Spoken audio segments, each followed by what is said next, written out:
Welcome to your favorite YouTube channel, Cartoonist Kayfabe. My name is Ed Piskor. I'm Jim Rugg. Will Eisner Quarterly is under the microscope today, but first I want to give you guys the prompts for this Kayfabe-tober 2023. These are the instructions of what you need to draw from October 1st to October 31st.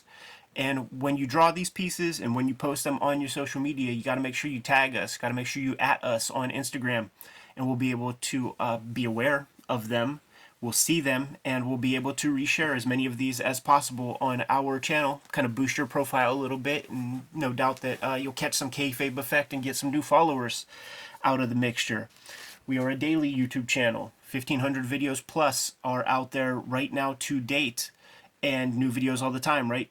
So we might have covered your favorites, and one way to find out is hit the magnifying glass on the front page of the Cartoonist Kayfabe YouTube channel. Give it a search for your favorite titles and check out those videos. The Cartoonist Kayfabe Patreon exists, and it is there for the King Kayfabers to join the crew, pledge support, and get all the videos before anybody else gets them. Mitigates the kayfabe effect because they get these vids and also have access to a live stream recording session where they see us actually recording this stuff. So comics like this Will Eisner Quarterly, that might be on eBay right now, and it might be very attractive to a lot of the people who are watching this. It's the King Kayfabers who have first dibs and could get the cheapest copies of this series. Without further ado, Jimmy, let's just breeze through some of these real quick, man. So this is starting in about 1985, I believe, with Will Eisner Quarterly, a collaboration with Dennis Kitchen as publisher. And it was a way for Will Eisner, who put out a couple complete graphic novels already, certainly A Contract with God, and he had a Spirit magazine. I'm not 100% sure, but he may have done some chapters of, Signal to Noise and a couple other stories that then get collected into the bigger books, but he might not have. Like, I just don't have access to those. But this is a very concerted effort to serialize graphic novels, to share some interviews, shop talk as it were, and these are the interviews that are in the shop talk book that came out from Will Eisner. We've done a couple of videos on a couple of those shop talk interviews. Yeah. You know what else might be cool is to promote the John B. Cook's Will Eisner documentary, Portrait of a Sequential Artist. The Blu-ray is essential to have because the actual interviews that are in each of these issues, because it's a Blu-ray and you could fit way more data on these discs, the actual audio interviews with Jack Kirby, Harvey Kurtzman, Milt Caniff, Neil Adams, Gil Kane, Joe Kubert, Phil Seuling, Joe Simon, C.C. Beck, Gil Fox, you could hear the men speak, and they actually, the interviews get truncated and transcribed, and you cut out a little bit of stuff. But maybe you want to hear Jack Kirby kind of veer off and kind of, talk about something else that might not be germane to the exact discussion, but it's more Jack Kirby.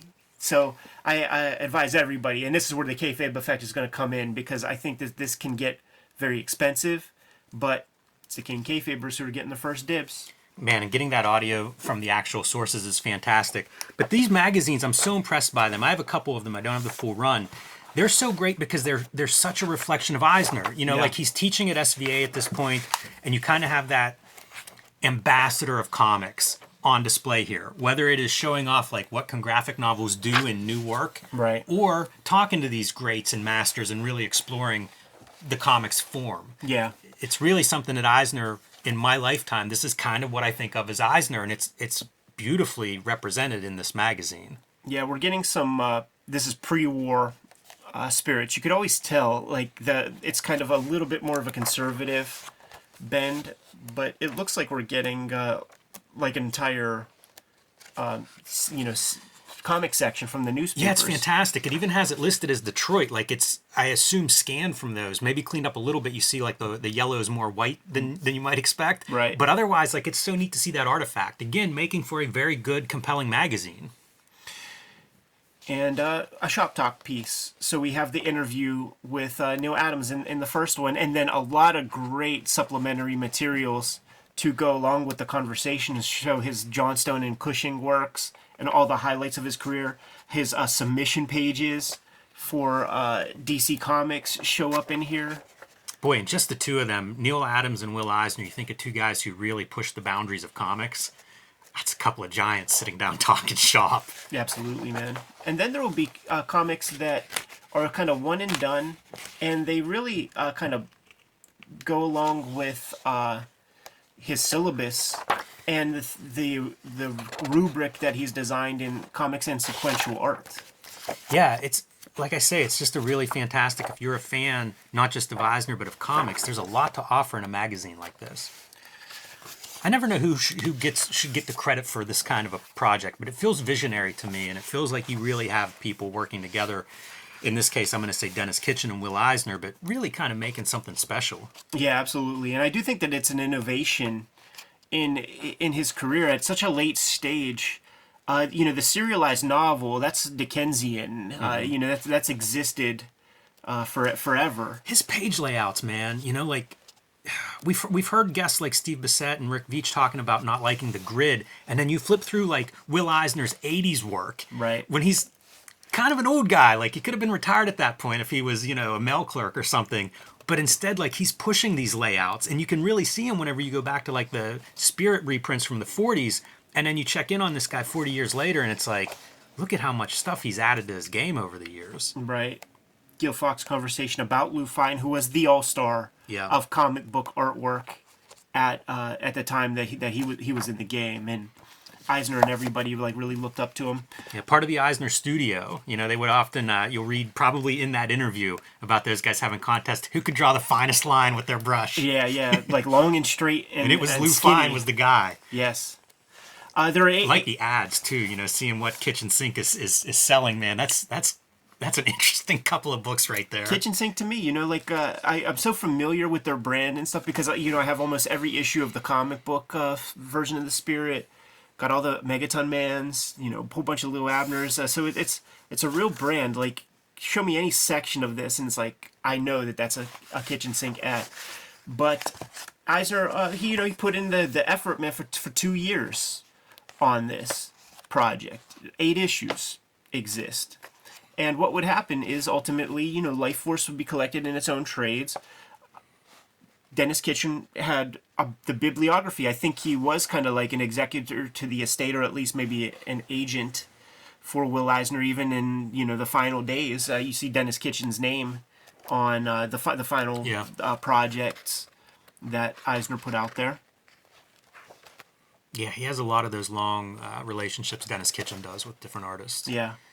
And if you guys haven't seen it, we do have a pretty good interview with Dennis Kitchen. And I say that because we need a part 2. We do. But I mean, it's a guy who's been in comics for decades, and we're kind of going chronologically. So check out the Dennis Kitchen interview if you're not familiar with Kitchen Sink. And I'd recommend, we did a video on Will Eisner's The Dreamer, which is kind of like a Aftermag Kayfabe version of his origin story with a bunch of names changed and things.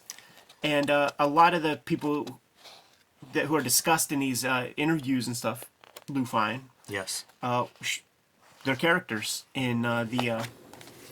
That was fantastic. That interviewer just flipped through, Phil Souling, who passed away in '84. So this is a little bit of an older interview, kind of shining a light on this guy who more or less invented what we think of as the direct market, had New York comic book shows, like just a guy whose influence is massive on comics, and several-page interview with him. Yeah, very important. And that's an interview that like we probably should unpack sooner than later.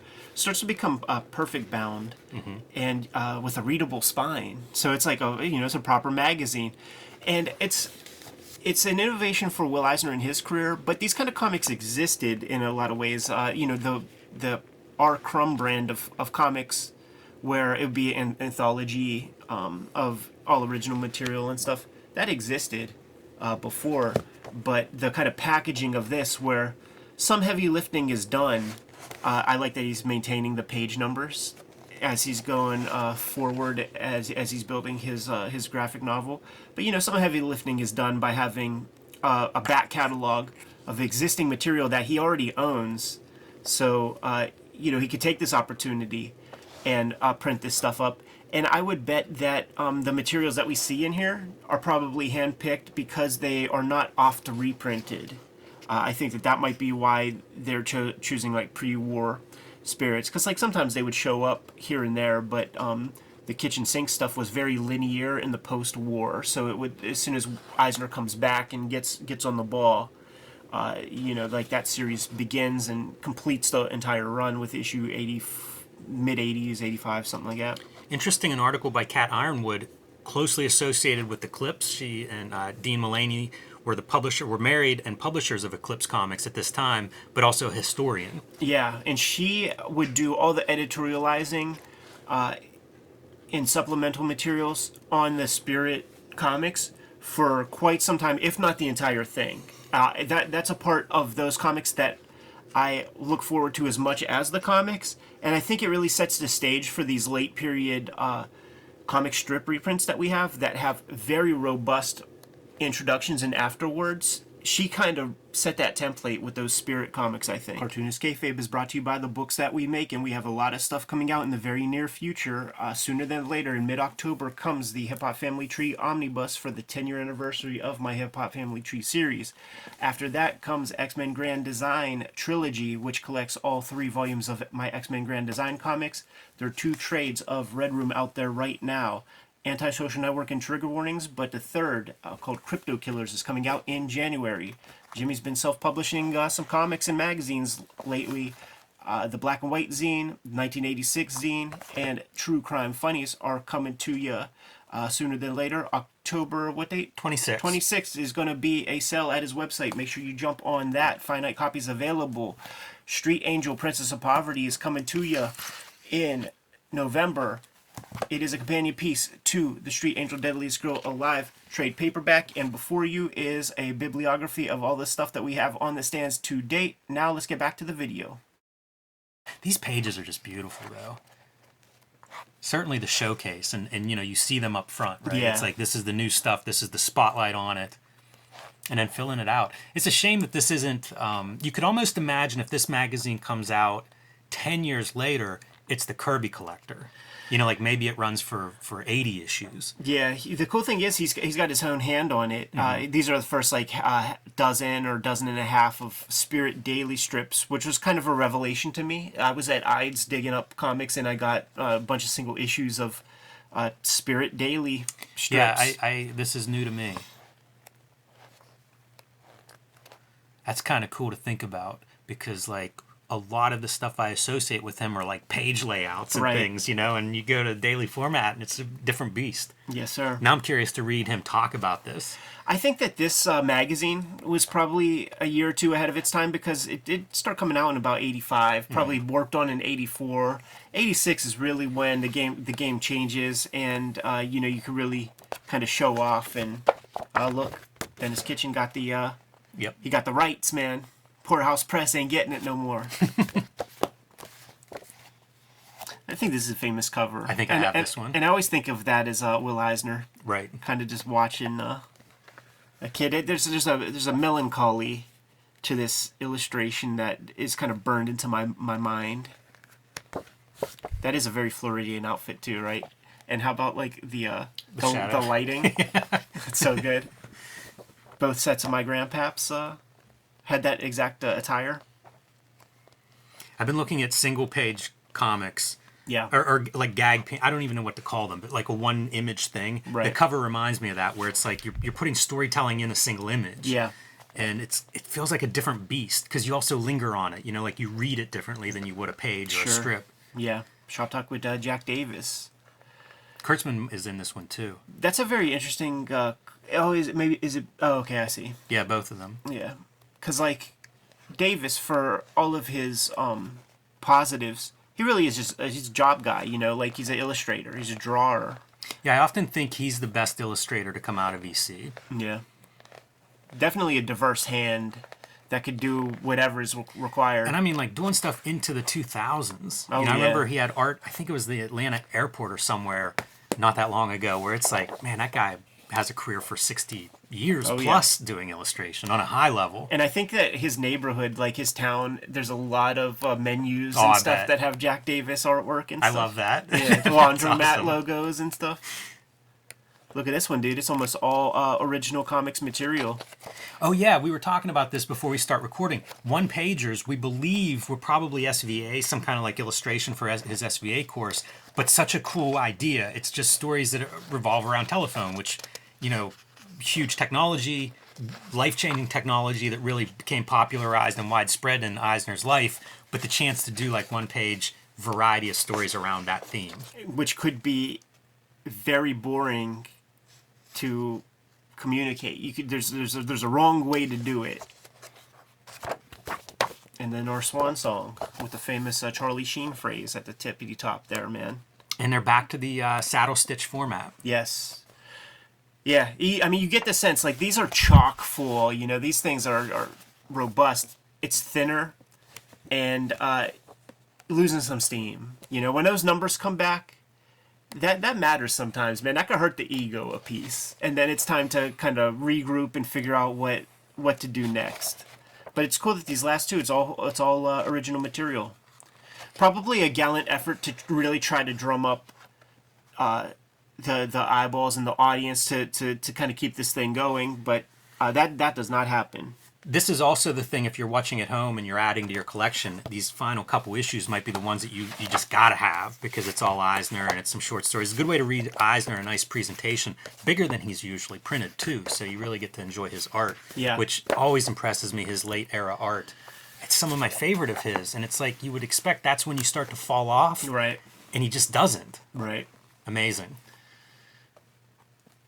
So when we had the last big Ides sale, this was something that I put together while I was digging around in their magazine bins, and wanted to do a view from 100 feet of the series. But at some point, Jimmy, I think we need to knock each of these off, you know, one at a time over some period, man, because we're students of the game, and this old fart can teach us a couple things, man. Yes, like he's taught many generations of comics, and would make a great playlist having these things down issue by issue for sure. Good to go? Yep. Kayfabers, like, follow, subscribe to the YouTube channel, hit the bell so that we can notify you when new videos are available.